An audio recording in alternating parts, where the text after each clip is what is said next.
All right, we are live, ladies and gentlemen. This is the UFC Fight Island 7 Holloway versus Kattar post-fight show here on the MMAfighting.com YouTube channel. I am Mike Heck. We have lots to discuss. We're going to give you guys and gals who are watching right now the opportunity to lead the way, so to speak, ask all the questions, and myself, Casey Leydon, and our very special guest, Laura Sanko, who is here. We're going to be answering all your questions. Laura, great to have you here. How are you? It's good to be here. I'm excited, man. I'm worn out. I'm not gonna lie. I'm worn out from this weekend. I'm worn out from that amazing fight. Had me on the edge of my seat the entire time. Incredible night, and I'm excited to get into some questions about it. There you go. Before we get into the questions and get into what happened this afternoon, kudos to you for your commentary role last night. You did a phenomenal job. LFA, you and Alan Joban did an incredible job. What was that like for you? I know it was something that, you didn't think was going to happen probably like 4 or 5 days beforehand, but you stepped in, you did phenomenal. How was it for you? Yeah, I didn't think it was going to happen 24 hours beforehand. I got that call super late. It was amazing. I as many people or anybody who follows me on social media knows, that's my dream. That's my goal, to eventually be able to do that on the biggest stage possible. So to be able to do that for the LFA was really exciting. And I'll be honest, I've called fights for Invicta a number of times now, but that's like a safe place for me, right? That's my home, and I feel like I have a good rapport with the fans there. So it's not as you don't feel like you're putting yourself out there quite as much. But to go to a new organization that's obviously less familiar with me, and to be calling men's fights finally, right? It was pretty cool, and I felt like Alan and I really had our stride, and it was just an awesome experience to do. So I'm excited. Yes, you did a great job, and hopefully we get to see more of that. But let's get to the questions, Casey, because we've been talking about this for a while while we were waiting for Dana White to get up there. So there's a lot that came out of this afternoon's historic broadcast for the UFC on ABC. So let's hear what the peeps have to say about this. And Scott Crate agreed. Great broadcast for LFA. Awesome. You and Alan were fantastic. There you go. All right, here we go. Questions. It was good. We had some good fights to talk about that, so that definitely helps. We had a ton of finishes, so really the kudos to the fighters for sure. Yeah, absolutely. So wait, who were you in the by the cage doing color commentary, or? Yeah, I was doing color commentary right alongside Alan Joban. They had a 3-person booth for the first time, so it was really cool. That's awesome. Just to be able to get that flow and kind of show, the world does not melt when a woman discusses a man fighting. Yeah. It's weird. No, congratulations, Sarah. I think, Sarah, Laura. I don't know why it's taking so long to have a lady give color commentary to men fighting. I thought it's the weirdest thing, but I'm happy for it. That's exciting. You were great, So yay. Thank you. All right, now back to these UFC fights. Let's see. Charles Strehlo, Laura Sanko, is Max Holloway officially the greatest featherweight in UFC history after his performance against Calvin Kattar? I think you have to give him that. I think he had a reason to be called that before this. The way that he obviously we would have said it was Jose Aldo before that, right? But the way that he was able to handle Jose Aldo on 2 occasions, and then what I was thinking about tonight was, and he mentioned it a couple times in the post-fight press conference, his journey to that first title shot is unparalleled, I think, at least in that division. That guy has earned every iota of success that he's had. And it's interesting to call someone the greatest of all time after dropping 2 fights to the champ, right? But given his run up to the title, given his title reign, unless Alex Volkanovski is able to hang on to that title for an even longer period, which is possible, he might go on and do that. But right now, I'm comfortable saying that Max Holloway is the best featherweight. What do you think, Casey? I don't think we ever got your take on this. We know our colleague Jed Michou's take on this. He thinks it's Jose Aldo all day. I could see the argument. Laura makes a great point. When you have two guys who are vying for that spot and one guy beats the other guy twice, I can understand why some people would say Max Holloway, but I could also understand why some folks would say Jose Aldo, because people look at title defenses like it's everything as opposed to other stuff. So where would you put Max in there? Is he number one? Is he 1B? Is he number two? Where do you put him? I give it a 1A, 1B type thing of him and Aldo, essentially. Now, if Aldo would have just, lost his title fights to Max and kind of, generally just kind of not faded away into obscurity, but, all of a sudden he's a number 5 featherweight. All of a sudden he's number 10 featherweight, like that. But him somehow, like, against all logic, went down a weight class, and he's a top, at worst, a top 5 bantamweight right now. So that kind of changes things a bit in terms of pound for pound, just a great fighter. So Aldo's like career is kind of, it's hard because they're kind of doing two different things right now. But yeah, but suggesting Max Holloway is anything worse than the second best featherweight ever is ridiculous. It's either him or Aldo right now. That's about it. Yeah. I agree. Yeah, it's absurd to put him outside of the top 2. I would agree with that. So I know I don't want to get into this whole cross promotion thing, but man, I wish we had Pitbull somehow. Bellator sport, yeah, just to throw him in there. It's like all these promoters and don't let him fight. This is like you have this awesome, you know what I'm saying. But let's focus on tonight's card. Sorry. Maybe if we get MMA in the Olympics, then we can all have these weird dreams come true where people from other promotions fight each other. I don't know. I like it. Thank you, Charles. Appreciate the question. I have to be amateur. What am I talking about? Well, listen, maybe there'll be like I was gonna say World Series of Fighting, but never mind. Forget that I'm even saying anything. No. I'm not even here. Sorry, I lost my comment. I had a comment I wanted to read. All these comments are coming in too fast. All right, here we go.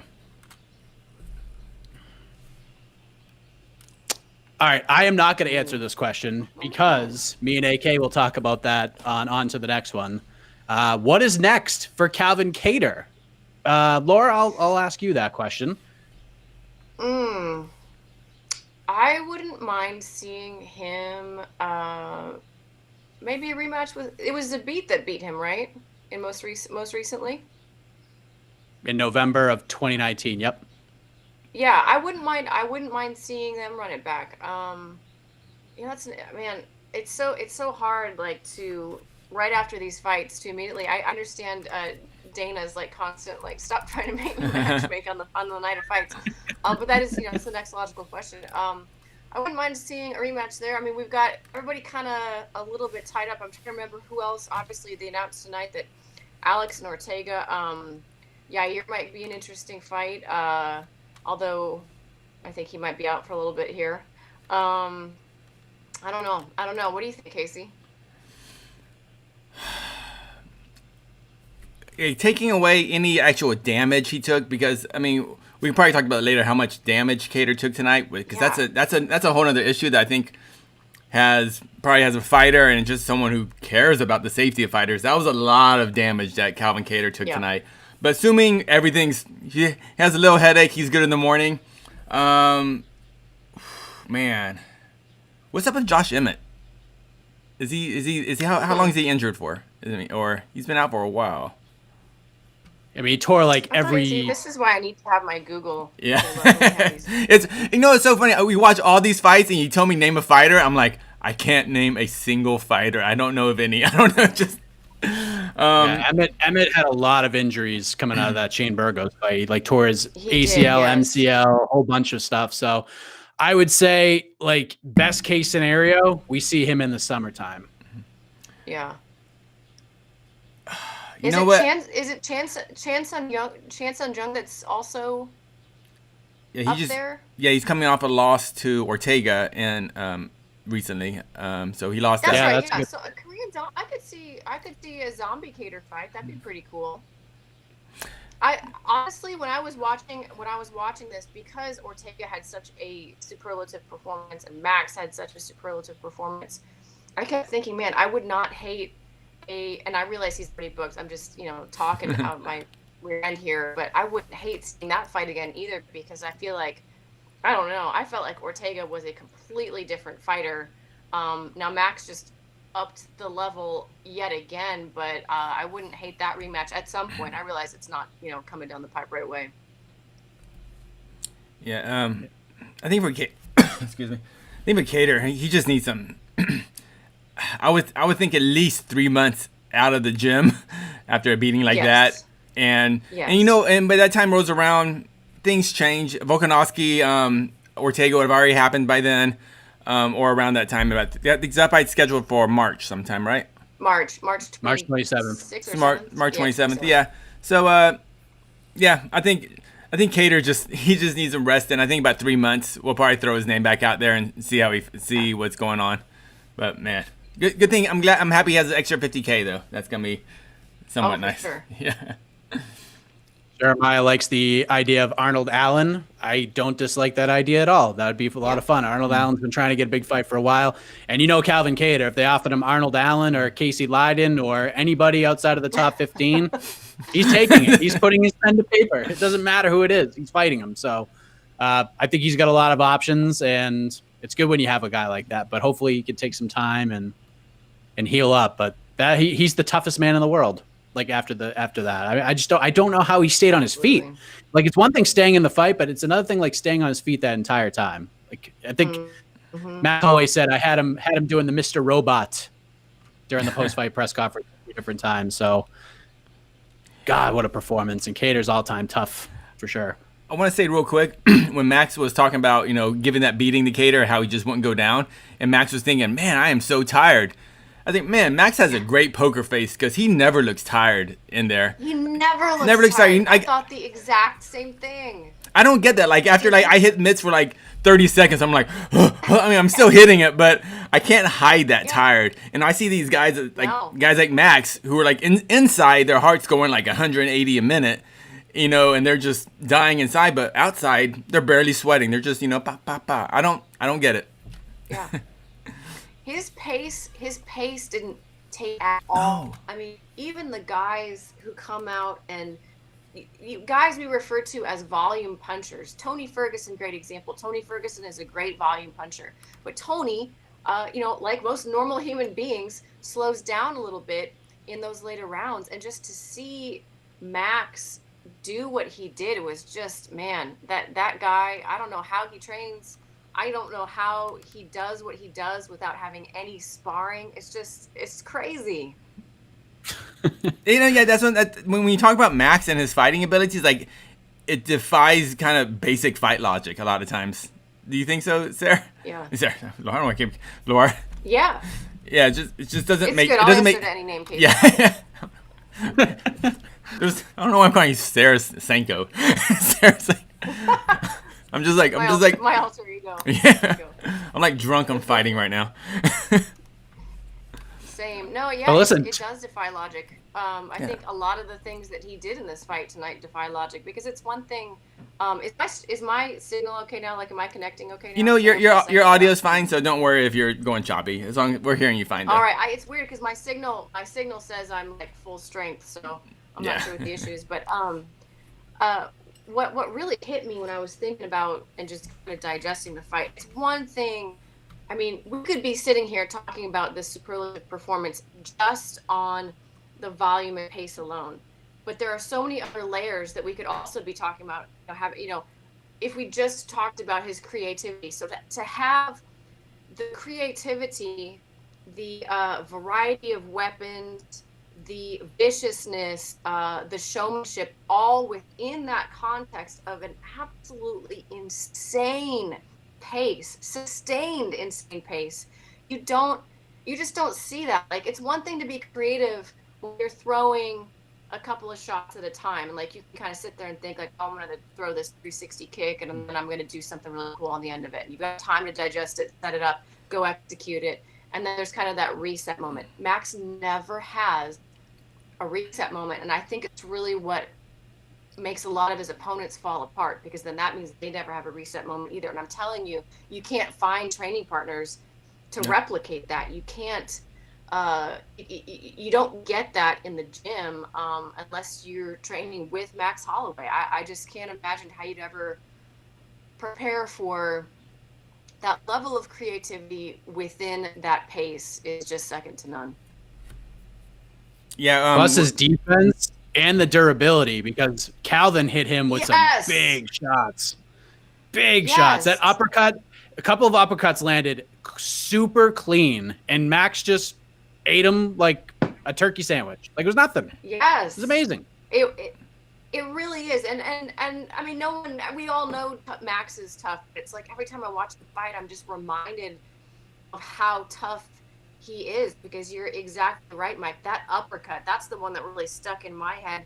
And I think I tweeted out back at that point in the fight, like, Holloway, great performance, but Kattar having some moments, and people are like, oh, this is a massacre.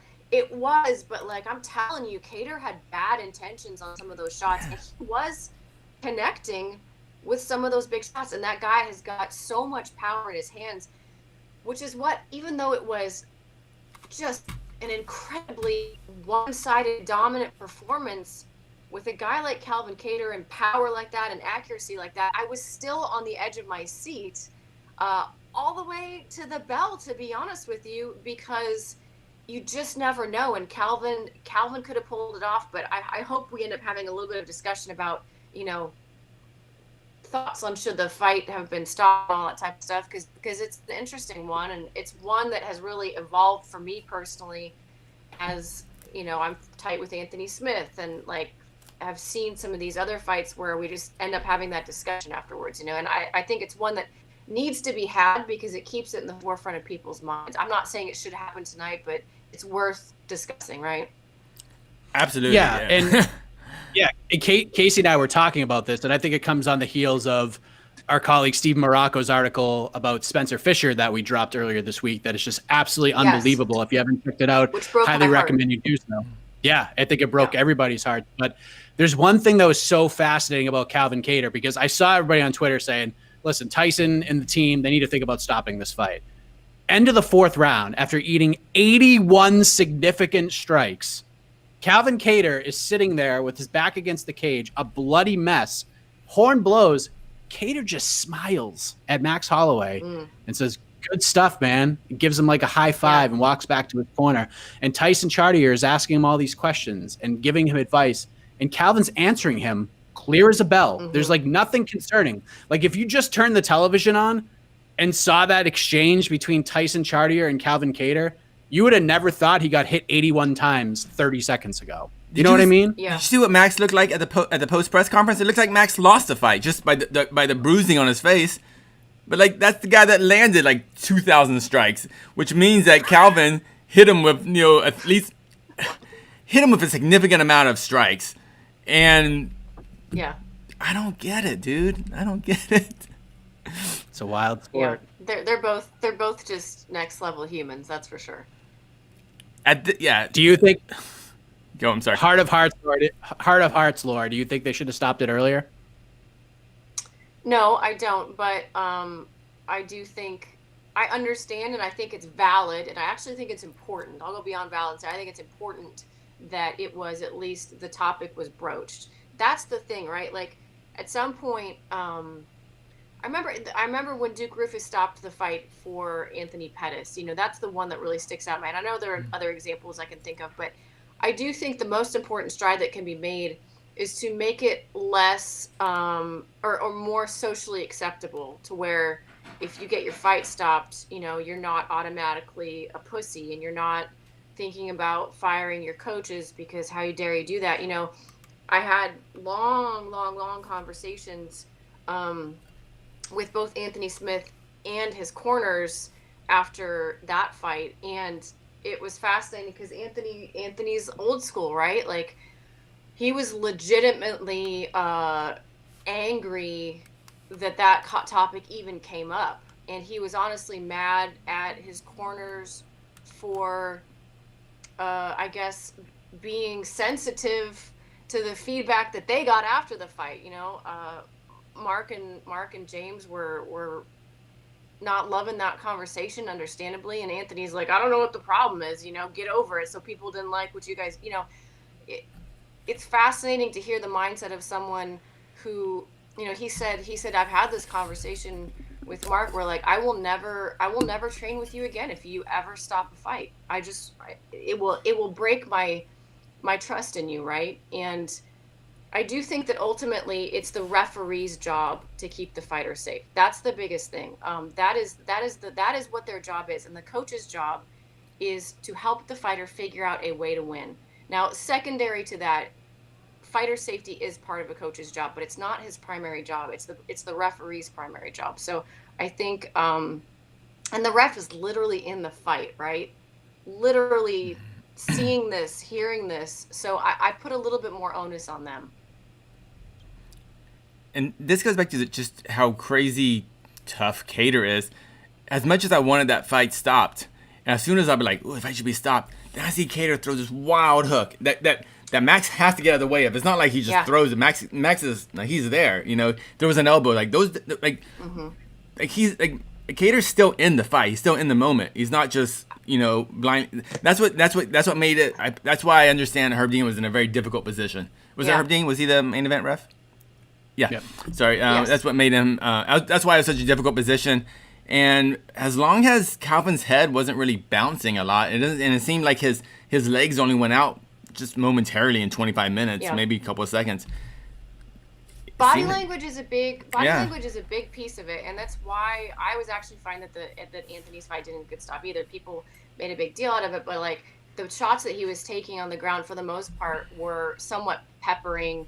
You know, he's on the ground. They weren't like massive shots. The fight that honestly I think has the biggest argument, at least in my mind, was the Ferguson-Gaethje fight, because Tony was essentially like, you could see in his face that he wasn't there, right? You know, he was making movements, and he wasn't like just wobbling all over the place like he was drunk, but you could see the expression on his face.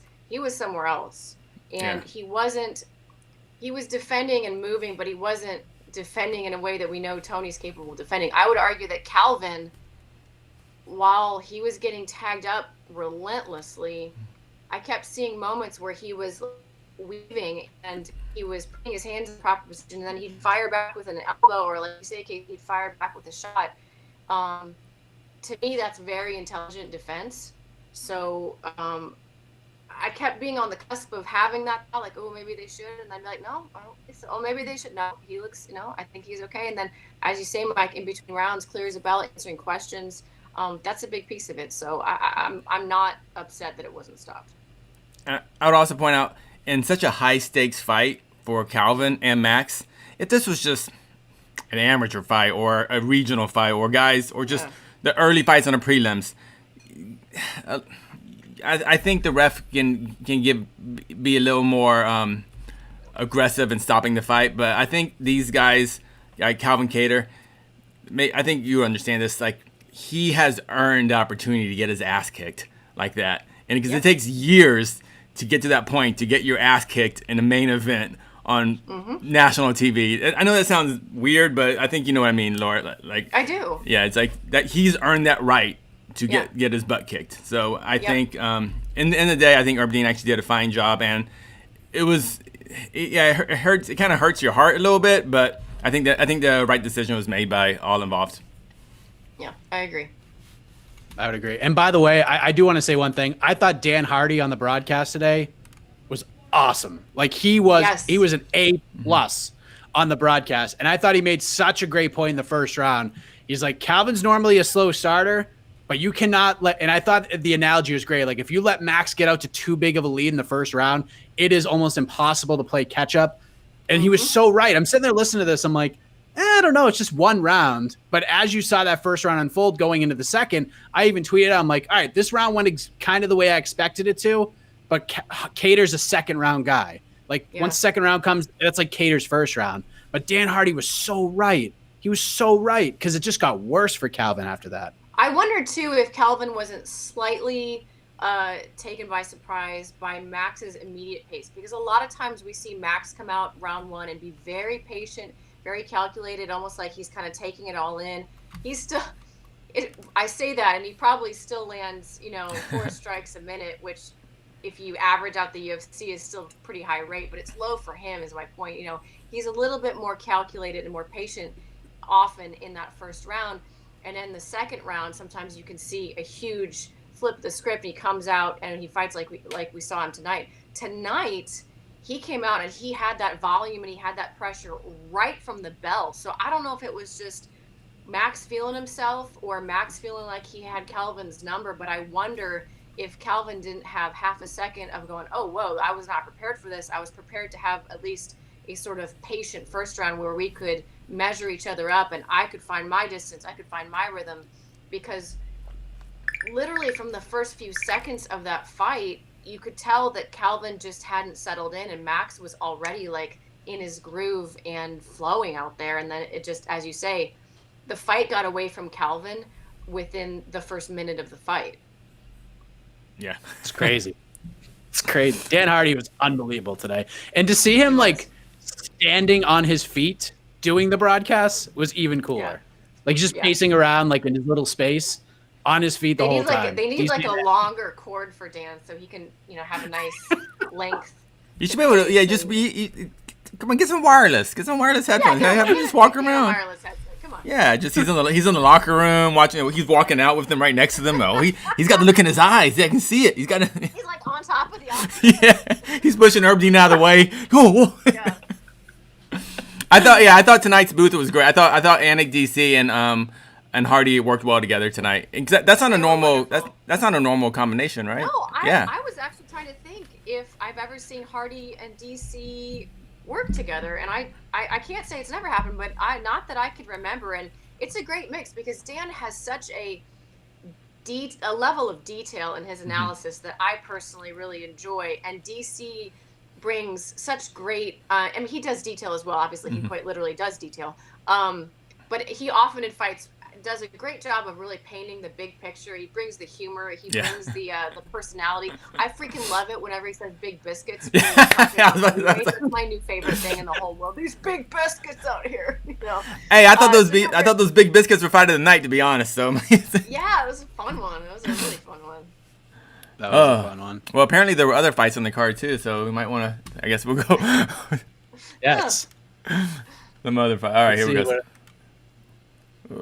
Oh, that's really small. Can you read that? Right. Hold on. Let's see. Oh wait. Oh man, this. I can do it. I Sorry, believe in myself. Sorry. Yeah, I know my fault. Is Li Jingliang that good of a fighter, or is it a case that he got lucky versus Santiago Ponzinibbio? Ponzi took off 26 months due to a health scare. We could have been talking about him as the welterweight champion. So I guess the question is, Laura, was this a case of really good timing for Li Jingliang, or is he as good as we saw tonight? Oh, I think he is as good as we saw tonight, but I do listen, there's not a lot of a fight that we got to see, so it's hard to kind of analyze whether ring rust really was a factor for Ponzinibbio or not. But I tend to think it was. He was maybe a little bit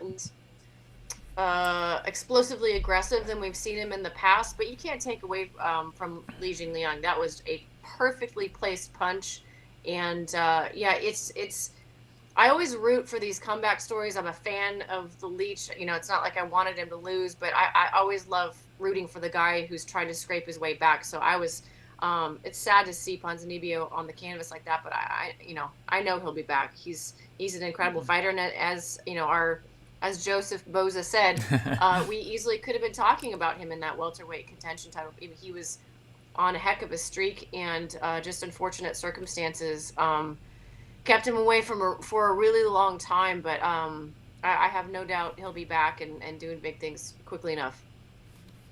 Casey, we don't like to talk. I mean, sometimes you do. Us positive thinkers like to do this, but moral victories are hard to find in mixed martial arts, aren't they? And I feel like Ponzinibbio and our own Guilherme Cruz wrote an incredible story from a conversation he had with Santiago Ponzinibbio heading into the fight.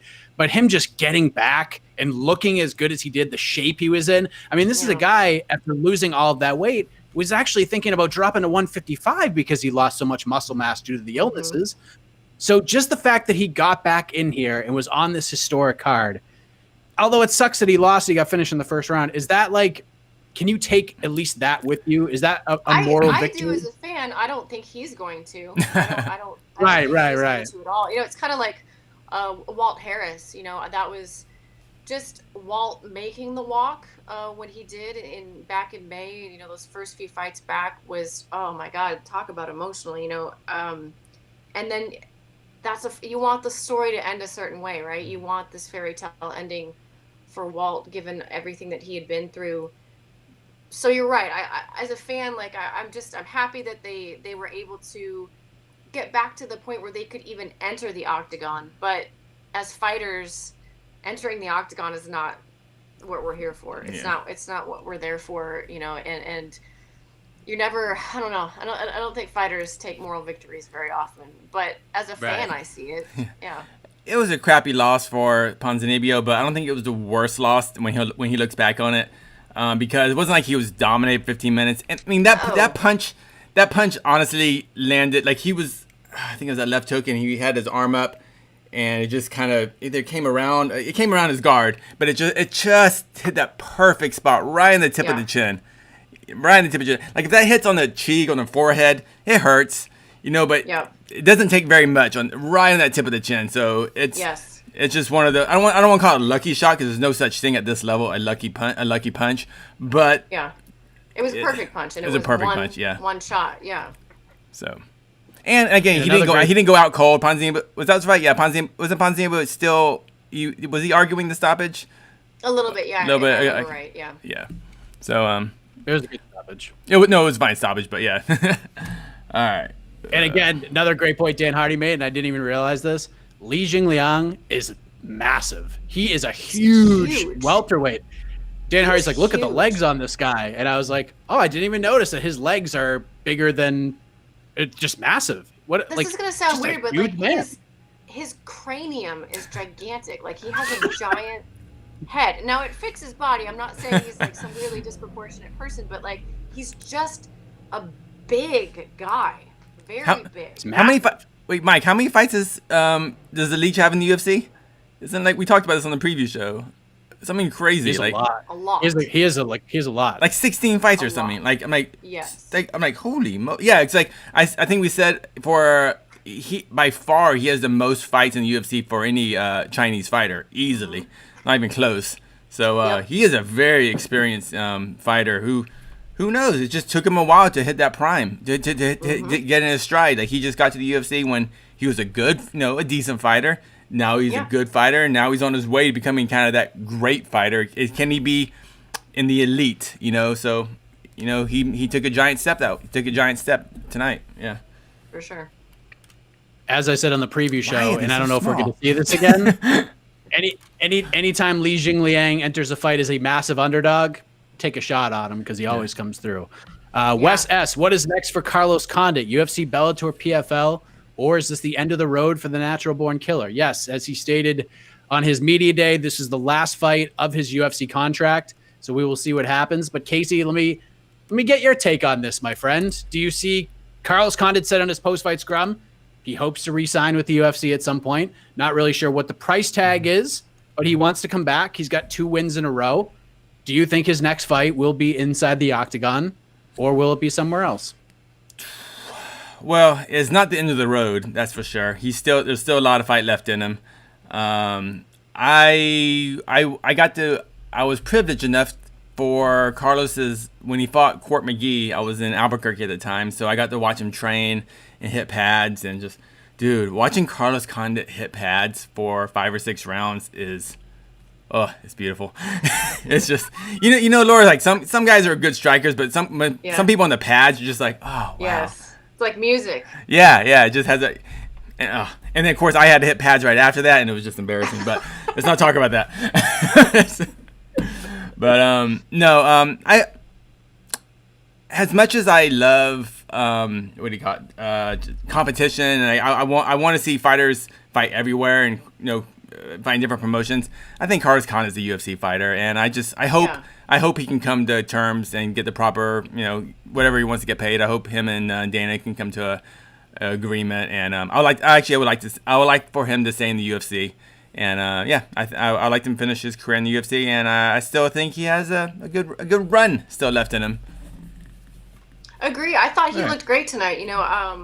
I thought that the analysis was spot on. I've never seen him wrestle with that much flow, right? Where he was just, he was hitting the switch and he was, getting the reversals, and he looked really confident in his wrestling. He's always been a well-rounded fighter, but the wrestling in particular really seemed on point tonight, and it was a big factor in this fight. And in terms of what's next for him, I mean, I think Dan Hardy threw a couple names out there. Of course, the one I'm going to vote for is James Krause, because I think that would be a super fun fight. Even though they're of slightly different generations, they're not that far apart in terms of generations. And I like, like the fight tonight. That's the type of fight I like. I want to see the fight that we were wanting to see forever. I want to see Carlos fight other guys from that generation of fighters. And while James is just a little bit younger than that, he's right there. I wouldn't mind seeing him fight Dan Hardy, to be honest with you. I don't know if Dan is still hot for a comeback, because he's so good in this broadcasting career, but if Dan makes a comeback, that would be a really fun rematch. And I don't know. I don't remember when their first fight was, but it was a long-ass time ago. And it'd be so cool to see those two scrap again. Dude, that first fight was so close to a double knockout. You remember? It was in, Yes. I was there. I think it was in Manchester. It was in England. I was somewhere in England when I saw it. But, no, it was London. It was in the O2. But, yeah, it was, that was probably the closest moment I've seen in the UFC to a double knockout. Crazy. It's crazy. So I wouldn't mind seeing those two throw down again if Dan indeed is looking to get back in there. But I think Carlos will stay with the UFC. My prediction. It feels right. Some guys, you kind of want to see, I want to see him fight in Japan, just a kind of different environment. But I think just because Carlos was so close to greatness in the UFC, he almost knocked out GSP. He came so close to knocking out GSP. Most people thought he beat Robbie Lawler in that amazing fight, So it's like you just want him to get that one more run. So one more big moment. Yeah. For sure. Maybe give him Lawler and they run that one back. Oh, that'd be fun. Ooh. You know what? That'd be fun. Carlos did say, I saw in some interviews, he did say he wants to run back a lot of those losses. And Lawler was one of them. Let's do it. Lawler was one of them. I think, timing is... Because I think Carlos... Yeah, Carlos is at that point in his career, fights that maybe don't make ranking sense, but kind of makes fan sense. I don't know. Yeah. Just bucket list. Just stuff you always wanted to do. I mean, you earned it at that point. Mm-hmm. For sure. This question... go on. Yeah, don't throw him in there with Miguel Baeza. Don't do that. No. I don't do care about that. Do what we're saying. Exactly. Crouch, listen to us. Crouch I'm okay with. But yes, the rematch, the Legend Tour, that's what I want to see. Cool. Yeah. This question's about the betting odds, but let's go and just talk about this fight in general. Were those some crazy betting odds in the Buckley fight? Yeah, we talked about this in the preview show. If I would have if I was allowed to put money on fights, I mean, and it's not, and I'm not here to hate on Joaquin Buckley, because I actually think he's a good fighter, but there's just certain fighters that the hype train take off down the tracks, and people who have followed someone's career for a long time are like, wait, he's good, but let's not let this train just completely steamroll everything. And if I was betting or allowed to bet, I would have put a ton of money on DeChirico, because he's a solid fighter and he's been around the block. And again, I'm not here to hate on Joaquin Buckley. He's an incredible athlete and he's got a solid skill set, but the odds should not have been what they were.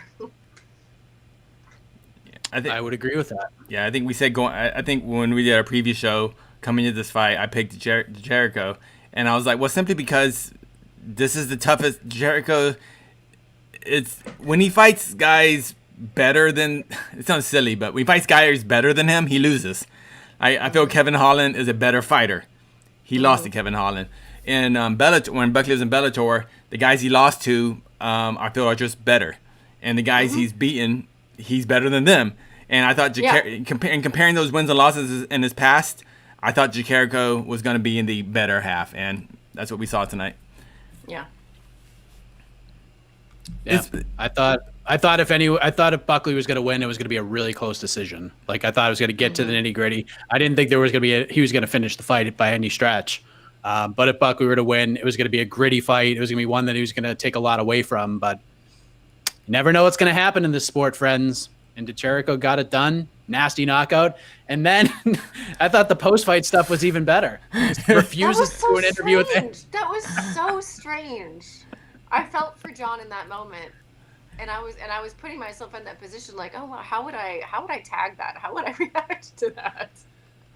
Like, John's just like, congratulations, Alessio Jericho, yay! Yeah. And then he goes to the back, and John Morgan asks him one question. He goes, I like the win, but I'm not doing this interview anymore because you should interview the losers too. I'm out of here, guys. 40 seconds. His whole scrum is 40 seconons. Yeah. And apparently, I mean, you guys obviously listened to the post-fight, but Dana was saying that even when he came over to congratulate him, his whole team was like, you know, what the hell do you want? Like, I'm sorry, I'm just here to say good job. You know, like you had a great knockout tonight. It's a very interesting. I want to say it seems like his heart's in the right place. It's just it's a strange hill to die on, I guess. Yeah. I was like, well, bro, I personally love interviewing losing fighters, and I just feel there's more story there, but not when they just got knocked out and got hit in the head very hard. Yeah. I mean, yeah, I don't mind interviewing a losing fighter days after a loss, even if they didn't get knocked out or pummeled too much, just from an ease of like flow in an interview. I hate doing it because it's so hard to ask polite questions about, you know, a fight that they lost, unless it was really close, and then that's kind of a different story, I guess. But I don't know. It was just a very strange hill to die on. That's all I'll say. I think you might appreciate this story, Laura. So back in the Invicta days, when I was doing stuff for Invicta, and your fight, actually, it was one of the fights you were, your fight that you, who did you beat? What was her name? Cassie Robb, yeah. And so I remember it was like that big underground, where is it? In Kansas City.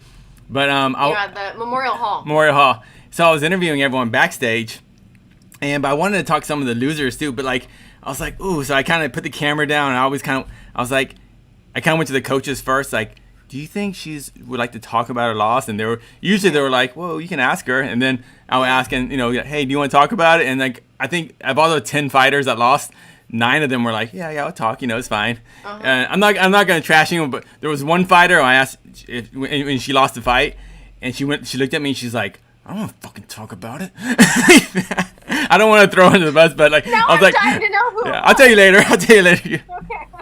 I was like, but she looked, but it was like she even looked in her eyes like, how dare you? I'm like, okay.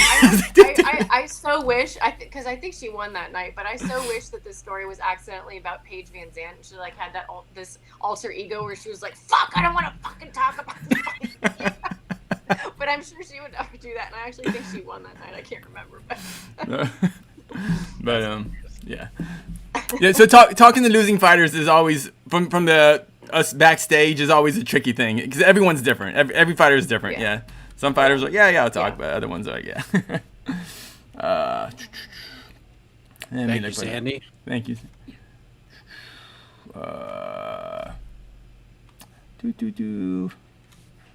All right, here we go.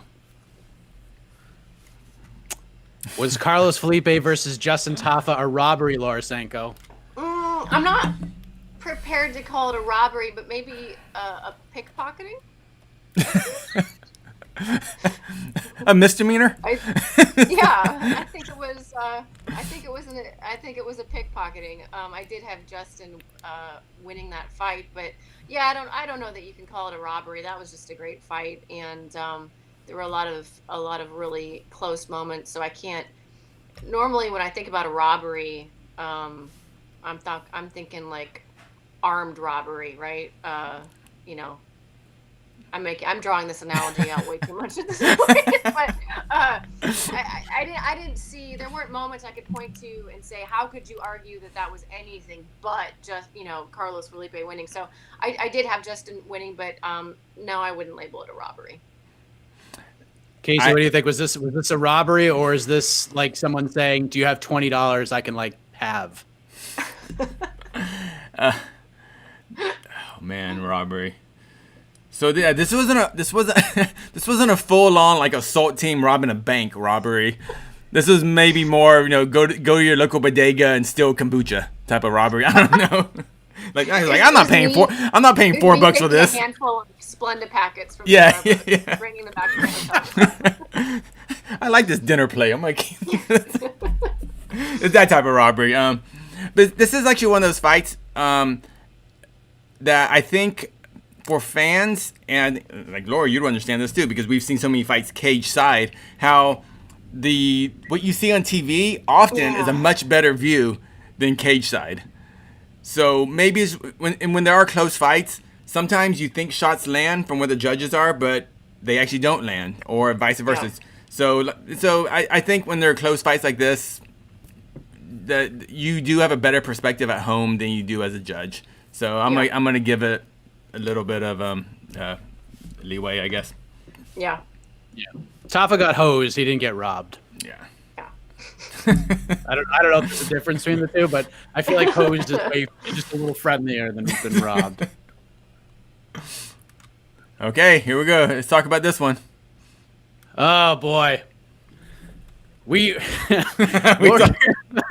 I'm done talking about it, but BS announcement from Dana about the UFC Lightweight Championship. I mean, like I said, because I'm a positive guy. I'm like the corporate boss who gives bad news but like tries to sandwich in like a piece of good news.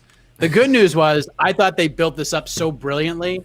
Like the whole thing was great. Like even from when they walked into the office and Dana like smiled and closed the door, like that whole thing. And then like the Instagram story where it's like Dana on one side and Khabib on the other side.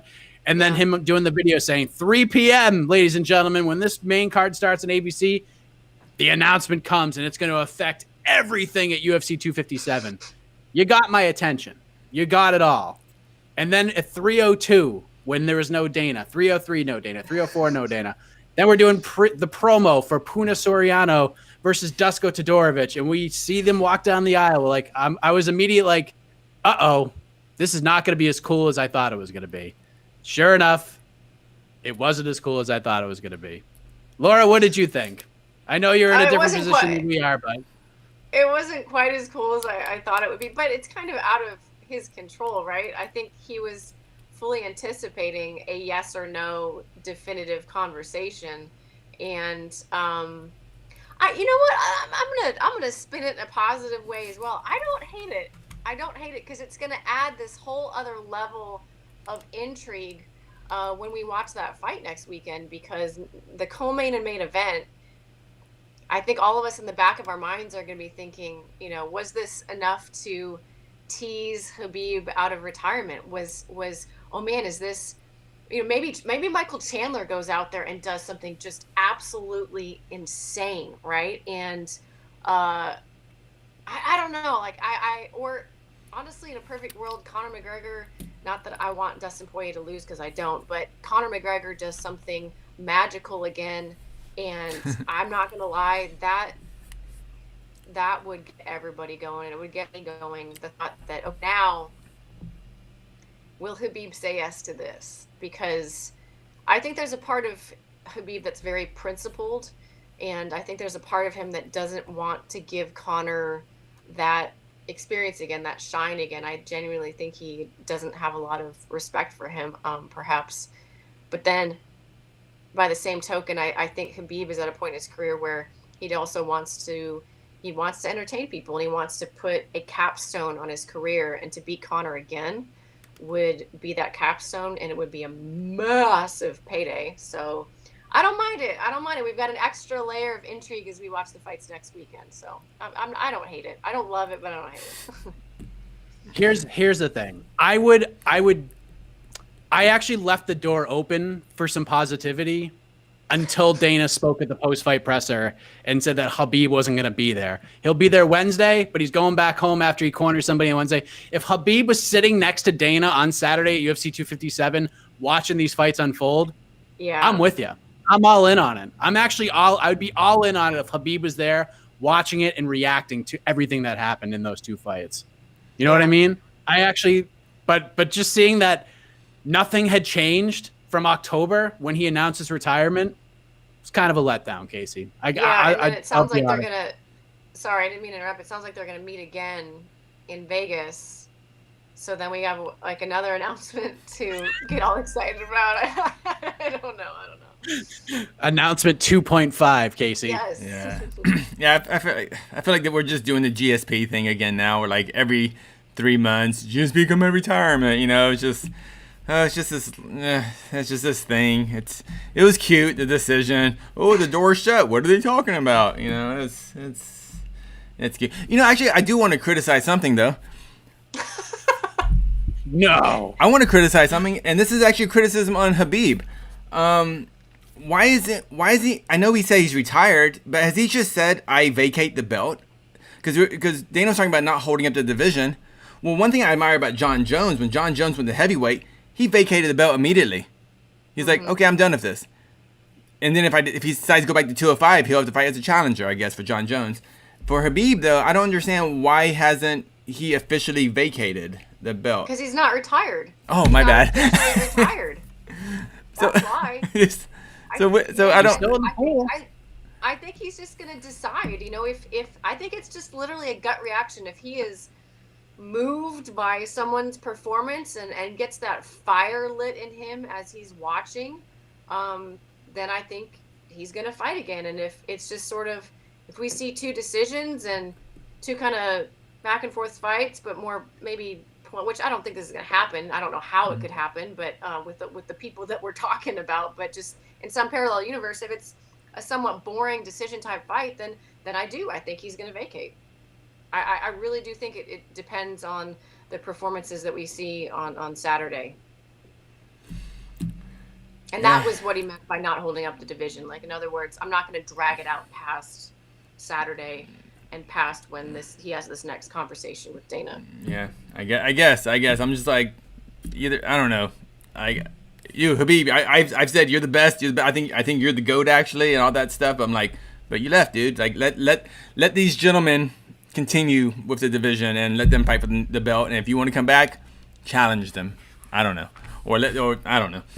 But I just wish, because more belt. I mean, if Dustin wins a belt, if Chandler wins a belt, whatever, like all these fights are just gonna be just they make more money, and I want more financial freedom and financial security for these fighters at this level. So that's why I would like the belt available for these men. That's my only beef. I wanted the Khabib Nurmagomedov Invitational lightweight tournament announced today, but it didn't happen. I was holding out hope. It is what it is. We got like another week and a half of it, and then we'll have our decision, hopefully. How much money would you pay to see Dana and Khabib's meeting? Would you pay pay-per-view money? That's a fun question. What would I pay? To put these two guys in a private, whatever the pay-per-view is. Oh, I would pay good money to see a lot of these meetings. I want to see Colby with Dana talking money. I would love to see the money talks between like those level fighters. Yeah, no, it would be fascinating for sure. If they charged $19.95 for the dinner between Dana and Khabib in Las Vegas, would you pay it? Yeah, if it was like somehow magically them not knowing that it was being filmed. Because like if they know it's being filmed, then it turns into television, and then people are not being as real can be. But if it was somehow some magical world where they don't know they're being filmed, and I pay $20 to like get the secret tape, yeah, I'd probably pay for it. Like we're the secret busboy. We come in, like refill the waters, you know. Yeah. Little camera in your bow tie. Yeah.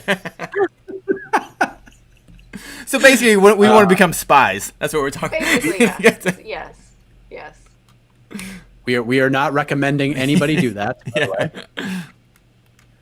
way. Thoughts on Stipe versus Francis announcement? Exciting. Is that official? Did Dana make it official? He did. Yeah. Dana announced. Got it out. It was funny because in the post-fight presser, I can't remember who asked the question, but he said, "Yeah." It might have been Mike Bond, but he said, "Yeah, you got it out of me. Good job. It's official." So yeah, that's going to be March 27th as well. So that'll be That'll be an excellent card. And man, I love that fight. I think this is a very interesting test for Francis because level of Stipe's boxing, sophistication of the angles, the wrestling. Like Stipe is a 55er who just happens to have a ginormous body. Like the way that he moves, his fight IQ, the things that he pulls off in there. Not to say that Francis hasn't been fighting excellent fighters, because he has, and all those guys that he's beaten have had some interesting tricks up their sleeves. But if you want to throw a blanket over the entire heavyweight division, it's quite often that, okay, we're looking for big shots, and that's mostly what, you know, we need to worry about. Or if you're fighting DC, you're not going to worry about the takedowns or whatnot. But yeah, this is a big test for Francis. And I'm trying to think of the last, you know, massive horse tranquilizer type puncher that Stipe has faced, and I don't. Francis is just another level. It's probably Francis, right? Well, sure. I would say Overeem dropped Stipe, but that's, you know, yeah, that's true. And DC, but he learned his lesson. Yeah. But I know I know what you're saying. Yeah, and I mean, if you watch that fight, yeah, Stipe dominated rounds 4 through 5, but man, rewatch round 1. That first 3 minutes when Francis put a beating on Stipe. Let's see if I feel like Francis is a different fighter right now. He's grown tremendously because he was so green when he got in and started doing big things. Yeah, so I think that could play out very differently, but Stipe's got some very nuanced skills for a heavyweight. Absolutely. Casey, I don't know if you know this, but that night, UFC 220 at the TD Garden in Boston, you and we watched that fight in the same room together. Did you know that? I figured we were there. So we were in the back watching the fight? We're in the back in the Legends, in the old Legends place. Oh, okay. And we were all in the same boat, like watching that first round, and then just seeing like how intense it was. Like it was the quietest I've ever seen a media room through those first 5 minutes of that fight. Everyone was just like waiting for every shot Francis threw. We were like, ooh. Yeah. And then Stipe survived it. But I like the fight. I think it's super interesting. Francis is obviously a different guy, but the Stipe we saw against DC last year, excuse me, all ripped up, like the cool guy haircut. Yeah. He's a little more personable now. He just seems like a more comfortable guy. You know what I mean? He just seems like a different cat than he was probably for that first Francis fight. That first Francis fight, I remember the post-fight press conference. I asked the first questions to Stipe. He was pissed that night. That dude was angry the whole time. And he refused to let Dana White put the belt around his waist. I remember that. Yes. Stipe was just he was not a happy camper because he thought the whole thing, the whole build was the Francis Ngannou show, and he was kind the B side while he was the champion. That's right. I'm remembering. I forgot about that whole him being irritated about all that stuff. Thank you for the reminder. It'll make the lead up to this one even more interesting for sure. Yeah, I remember that whole week, Stipe and Dana. It felt like you were out to dinner with a couple, and you could tell they were fighting, but they were just acting like everything was good. But you're like, oh, you guys hate each other right now. Fine. Yeah, that's what it felt like the whole week between Dana and Stipe. I don't know if it's gotten any better, but yeah, I know exactly what you're talking about, Mike. It seems like it's gotten a little bit better. Yeah, the relationship between Stipe and Dana and DC and Volkan got we're getting a little testy too. Remember the media day at Fenway Park? Yeah. They almost got into it at the end of the media day. Fun. That was a fun card. I know what Volk can't do. Volk can't beat Daniel Cormier. That's what he said before the fight. I was like, DC, your dad puns. I love it. Yeah, he's good. I think that was the birth of there's levels to this game. Yeah, there came from that fight. Yep. Where does Charles Oliveira end up in all this? So here's kind of my theory, and I'll let you guys chime in on this. It seemed just based on Dana's body language or what he was saying, to John Anik and then again to the media. It seems like right now, Charles Oliveira in the Khabib sweepstakes is on top of the list. Like if Khabib were to come back, Oliveira is number one. Now, can these other 4 guys, depending on what they do next Saturday, can they leapfrog Charles Oliveira? That's kind of how I view it right now. Oliveira's performance against Khabib's bitter rival that he never got to fight puts him at the top of the list. Now, can any of these guys upend Charles Oliveira? That's how I see this. Laura, what do you think? Yeah, no, I tend to agree with you. I mean, they were very particular in bringing his name up every time this discussion happened. So it's clear that Khabib must have made a big enough deal out of how much respect he had for Charles Oliveira's last performance that name is intentionally being injected, even though we keep talking about the 4 guys fighting in the 2 fights next Saturday. So I agree with you. There's something happened in the conversation where Khabib made it clear that he was very impressed by that performance and that Charles Oliveira needs to be in the conversation of whether Khabib comes back for another fight or not. And I think you're right. It could have been a conversation. I'm just speculating here, but it could have been a conversation of like, I would like to fight Charles Oliveira, but I want to wait and see, because if Conor does something just blow me out of the water spectacular, then, maybe that is the fight. I don't know. So, but I agree that would be Oliveira versus Khabib would be pretty fascinating given, I mean, it's so funny because just even as I say that, what Charles Oliveira has done for his career in the last couple months, in the last year, I'd say, is nothing short of incredible. Because there was a time not all that long ago where if you would have asked me to rate Charles Oliveira, I would have said phenomenal grappler, striking really coming along, and he's starting to put together some knockouts. But he always had specter of, this question of, does he quit in fights? Is the mentality, is the heart there to back up this incredible submission skill set and this growing striking skill set?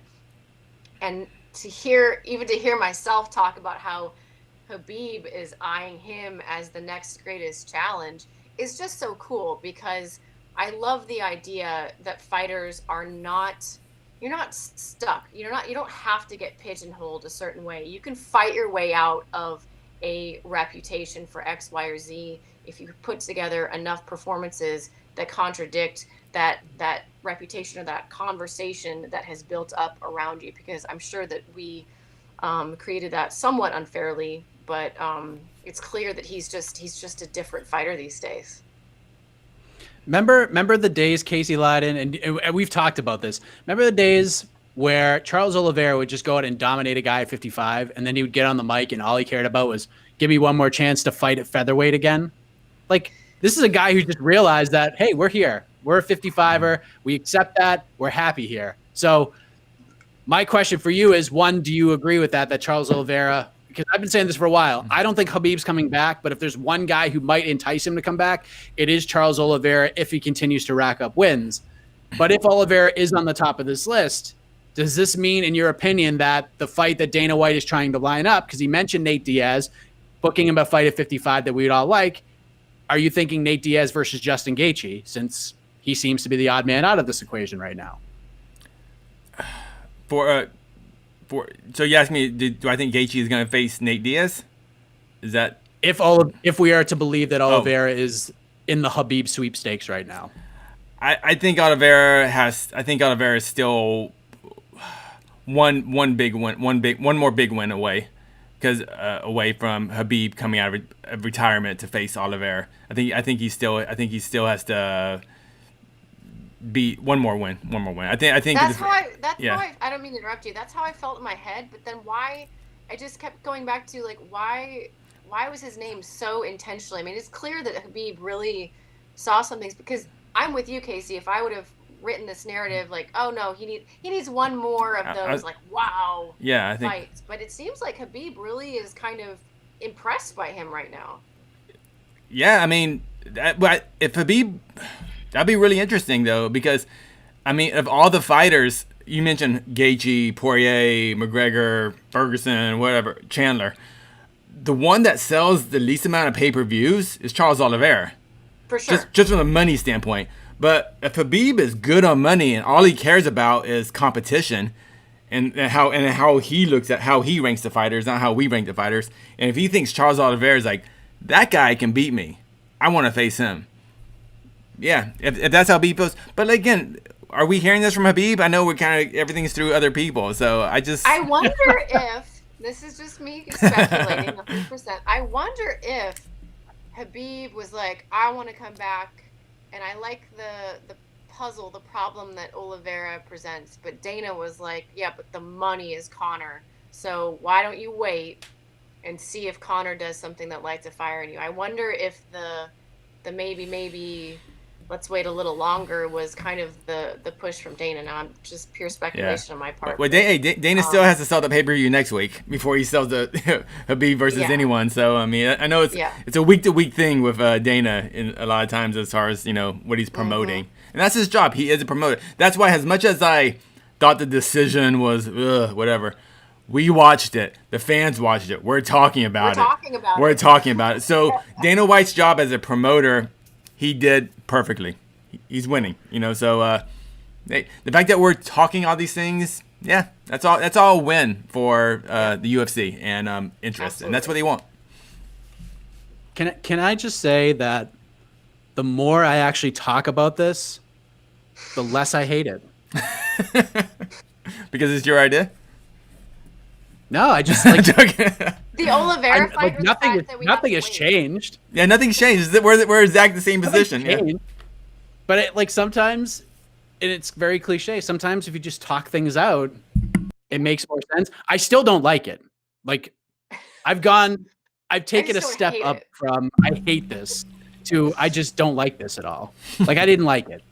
But I feel a little better than I did 5.5 hours ago when we got this news. We got this decision. the non-news news, yeah. All but right. To answer your question, in the short term, watch my 666. I think Charles Oliveira is a big piece to this puzzle, or could be speculative. Right. You think Max is on to something when he said fighters should do less sparring in their training? That's a fascinating question. Yeah, what do you think, Laura? I didn't mean to cut you off, Mike. I'm sorry. No. I was thinking a lot about that, and I think it's certainly not a blanket answer. I think it really depends on how far you are into your career, and clearly it works for Max Holloway. Can a younger gal get away with that? I don't think so. I think particularly the younger you are, the more that you need to understand the way your body reacts differently. The way your brain reacts differently when you're under an intense amount of pressure. Now, obviously, there's degrees of sparring, right? Not all sparring is created equal. Yeah. And if you go to, Vanderlei's gym, if you go to King's MMA, you're in for some hard sparring, right?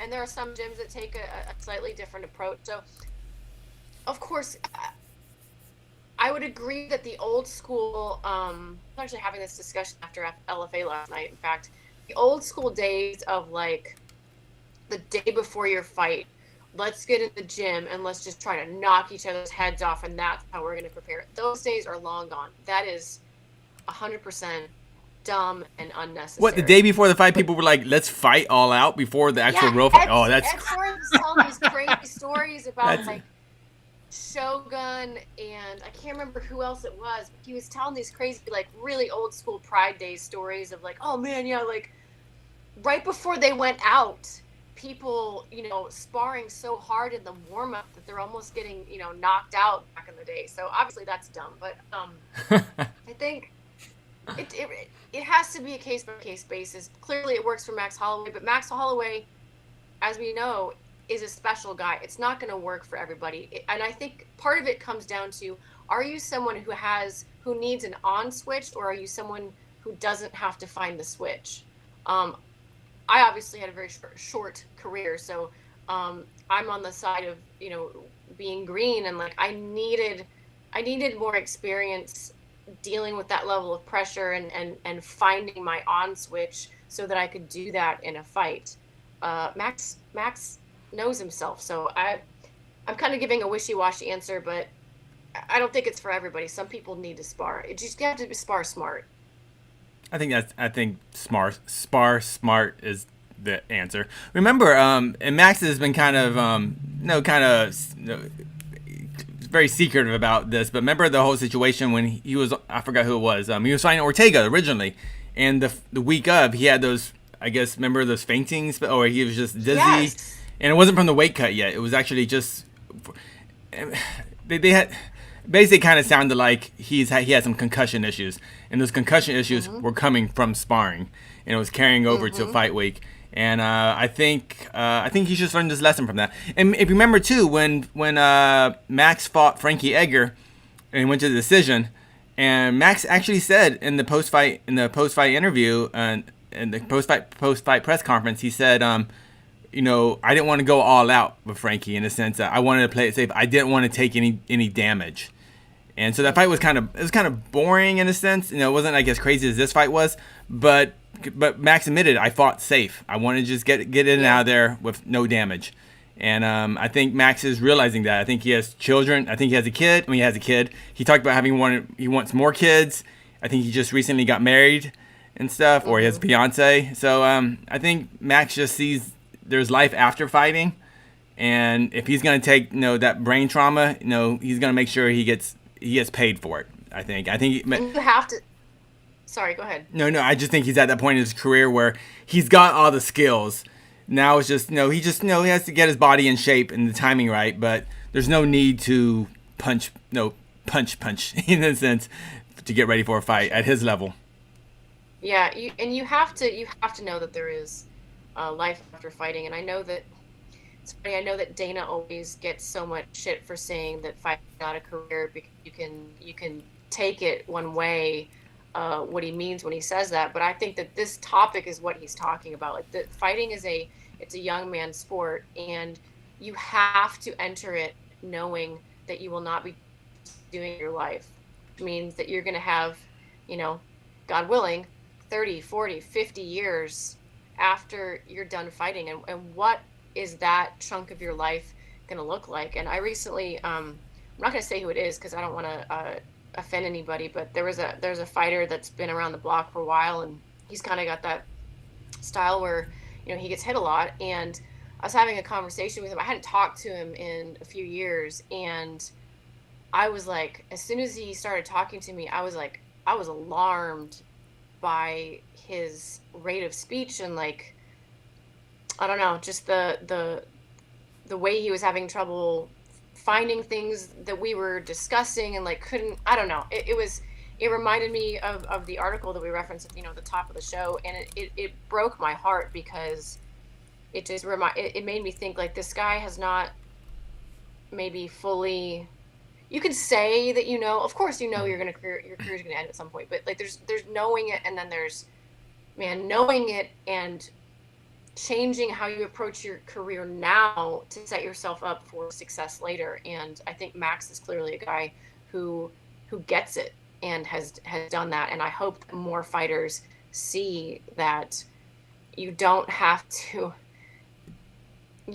sacrifice yourself for the rest of your life for a couple of years of glory, even though a lot of them choose to do that. Yeah, well said.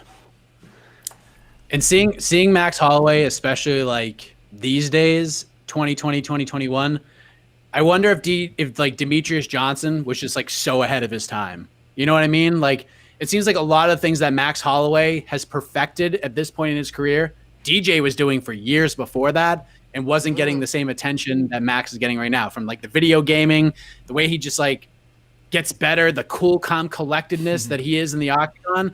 Like, if DJ had like a 50-43 win over somebody and defended the flyweight title, you would not be getting the same attention that Max Holloway is getting right now. I just think Max is such a cool customer, and the UFC did such a great job like promoting him over the years. And plus, Max is just such a nice guy. I don't know. I just feel like DJ was ahead of his time, and Max is just the same guy. It's not like he was copying DJ, but I feel like the pieces that DJ presented, Max has just taken it and ran with it. Yeah, I can see that. I think Max has a penchant for some great one-liners too, which always helps to be. DJ was a personal guy, but I don't know. There's something special when Max opens his mouth. It's either going to be funny or insightful, or phrased in a certain way that's just sort of delightful. He's an interesting guy to listen to all the time. Yeah, Max is fortunate in sense that he just has a great. I mean, he's just one of those personalities. And he's always had it. If you look at his old interviews, like, even before he was a pro, I think there was an interview as an amateur, like when he still has bleach blonde hair and he looks like 12 years old, but he's still the same guy. You know what I'm talking about. Yeah, you still see that same Max Holloway in there. So for sure. Yeah, like even the DJ thing. I think we've all talked to DJ, but then sometimes when the cameras are on, then it's maybe a slightly, this is in the past, a little slightly different DJ, but yeah, some things you want. It's like, DJ, where's that guy that I talked to you in private? Give me 30% of that. You know. I mean, it's just yeah. Sometimes I think people just feel like, and it's hard, being a fan, I know how hard it is to just be normal, even though there's this camera in your face. Just be normal, it's harder than it sounds. Okay. It is what it is. It is what it is. Yeah. It is what it was. That's what he said. All right. One more question before we let everyone take a nap. What are you most looking forward to for Wednesday's card? Ooh. So it's all right. I want to preface this by saying that I know if you compare it to today's card and you compare it to 257, it's not as deep, to be friendly about it. But if you really look at some of the matchups on Wednesday's card, there's some bangers on there. There are some really solid fights. Tyson Nam versus Matt Schnell is ridiculous. That is a ridiculous fight. I cannot wait for that one. So if we're going under the radar, that is my pick. Laura, what is yours? I'll be perfectly honest with you. Between calling fights for the LFA and then watching tonight, I have not even looked at Wednesday's card other than the main event. So I'll just go there. I genuinely think, I wanted to see the Ben Edwards Hamzat Chimaev fight. That fight, I cannot wait for that fight because Leon is such a perpetually underrated, underhyped individual, and Hamzat I think still has a lot to prove in my eyes, but that's not on this card, so I will continue. I will stop talking about that.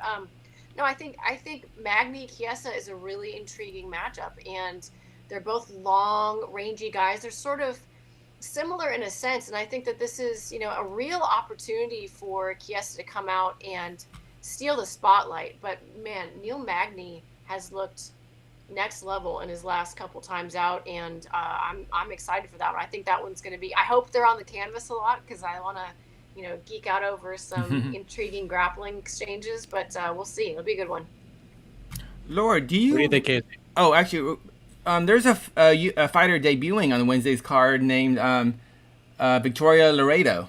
Do you remember her from Invicta? Oh, Leonardo. I'm sorry, Leonardo. Yeah, Victoria Leonardo. Yeah. Yeah. So she. That'll be fun. Tell us a little about. I saw that she's fought in Invicta, but I don't remember her. Do you?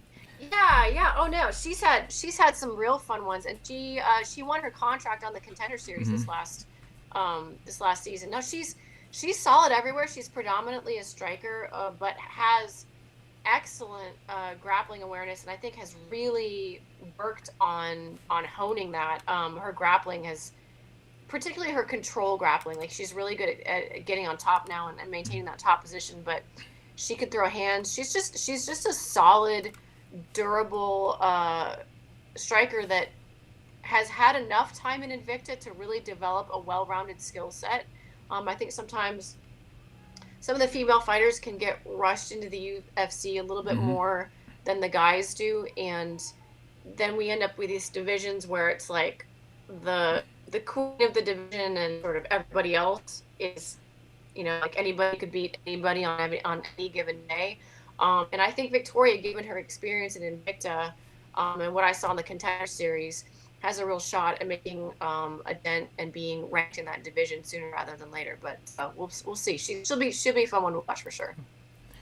I'm excited to see eventually in the UFC or whatever other organization, maybe Invicta. I love Erin Blanchfield. Yes. I think she's so good. How could you not love Erin? Erin Blanchfield's amazing. Yeah, so I'm excited about seeing what's on. So I got in the whole the fight finder topology. For half a second. Yeah. After last night, because I'll admit, like, a lot of times I get very myopic about the UFC and Contender Series because I gotta really wrap my brain around those things. After being exposed to Loveth Young on the LFA last night, holy moly, that girl is gonna be problems. What's her name? Tell me more. For some of these strawweights. Her name is Loveth Young, and she's the Nigerian Terminator. And guys, gals, if you're watching this, go look this lady up. She's got as close to a walk-off knockout as you're gonna get at the strawweight division. She went out there and absolutely dominated Kelly D'Angelo last night. I know that we're supposed to be talking about UFC stuff, so I'll quit rambling now, but Loveth Young, look her up. Loveth Young. All right. Yeah, another good prospect on that card who won last night and got a finish, Michael Stack. I'm a fan of that kid. I think he's going to be really good. Michael Stack is he's a super young guy. His story about how he got into the sport is great. We'll let him tell that story when he gets closer. If he should be on the Contender Series this summer for sure. But if you want a good Victoria Leonardo fight to watch, Invicta 36, 2019, Stephanie Geltmacher. Oh my God, those two beat the brakes off of each other. That fight was awesome. That's a fun one. Okay, last thing on non-UFC fighters, prospects. You know my new favorite fighter actually is? I hope you remember Hope Chase, the Invicta fighter. Yes. He's awesome. I love Hope Chase. She is wild. She is. I don't know who to compare her to. It's maybe a young Diego Sanchez. Kind of like she has that kind of vibe. She has that. I can see that. Yes, that's such a good analogy, Casey. That's so perfect. She is. And I mean this like with all due respect. Yeah, in a very charming way. We need these people. She has to screw loose, and I freaking love it, and I'm here for it. She called out every woman that has ever fought in Invicta, and then she started running through the UFC, and she's a flyweight, right? Or she? Yeah, she's flyweight. Yeah, 22 years old. Flyweight. Yeah. She's calling out Chris Cyborg. I mean, she meant it, right? Like, yeah. Not you see that in her eyes, like, oh, she ain't like. We're kind of laughing. We're kind of like, ha ha ha. We're like, oh wait, she's very serious, and I love that. I got a lot. I would say I got caught, but I think a lot of people felt for me in that interview because I think you could see me like trying to stifle a laugh. I wasn't laughing at her like, oh, how preposterous. Like she was just so intense. She's like, I'm gonna call out Chris Cyborg. I'm gonna call out Amanda Nunes, and I was just like, oh my God, this woman. Wow, I want half of what you're taking. I want half of that. You know, we were just talking about how some fighters, like when they're on camera, they give us like 50% of their personality. When she's on camera, I feel like she gives 200%. Like she just like whatever she is when the camera turns on, it's just. Ugh. She's wild. Yeah. She is absolutely wild, and I love it. And she loves Jesus so much, and she will bring that up as well, which makes for another fascinating interview. Live your life, Hope Chase. Live your life. God was cornering her in that fight, and I'm not mocking that. I grew up that way, so I'm not making fun of it. But like, she wears it on her sleeve, and so it's very Diego Sanchez. We'll just very Diego Sanchez. Who's I want to see Hope Chase versus what's her name? Trains with like the Diaz brothers or in Stockton with Chelsea Chandler. Chelsea Chandler. That's the fight to make. That's the fight. I want that girl, and I always hate saying this because I'm sure it pisses Shannon off, but I want big things for these women. So I want Chelsea Chandler in the UFC tomorrow. That girl's attitude, she's my favorite. She's my favorite because she is like, when she fought, now I'm going to forget her name, but the woman from LA who like weighed in a fur coat and was the sunglasses and like had the whole thing, beautiful girl. And Chelsea just comes out there and is just like, Diaz, just dripping Diaz and beat the brakes off of her. Anyway, enough of women's MMA. Women. Women. Why are we talking about women? Let's talk about some bros, some dudes. Have some brewskis, yeah. Yes. Hey, listen, who had the fight of the year last year? Not the men. Exactly. The women had the fight of the year last year. Exactly. I love seeing that. And there were two men that fought after those women. They just pity patted for 25 minutes. Come on. Girls bring it. We Well, always there you have. have it. There's always been like a little chip on our shoulder about being in there. Yeah. Yeah. Well, I think we have waxed poetically on UFC Fight Island 7, the UFC's debut on ABC. We have discussed pretty much everything in the world of MMA, from the decision to Holloway's win over Kattar to even women's MMA. We got through it all. Prospect watch, we did it all. It's So, music. of course, It's music. it's wonderful, right? I can't. Face the pain, Laura sorry, Sanko. my Face the pain. I'm trying to close the show. And I can't. We're so relaxed right now. So, Laura, thank you so much for joining us. You're the best. Anything else you want to get off your chest before you say goodbye? No, I just need to go sleep. This was a lot of fun. Thank you guys. And this theme is just, I'm so here for it. I love it. Thank you guys. There you go. So for Laura Sanko, for Casey Leydon, I am Mike Heck. Thank you for watching. Good night, everybody.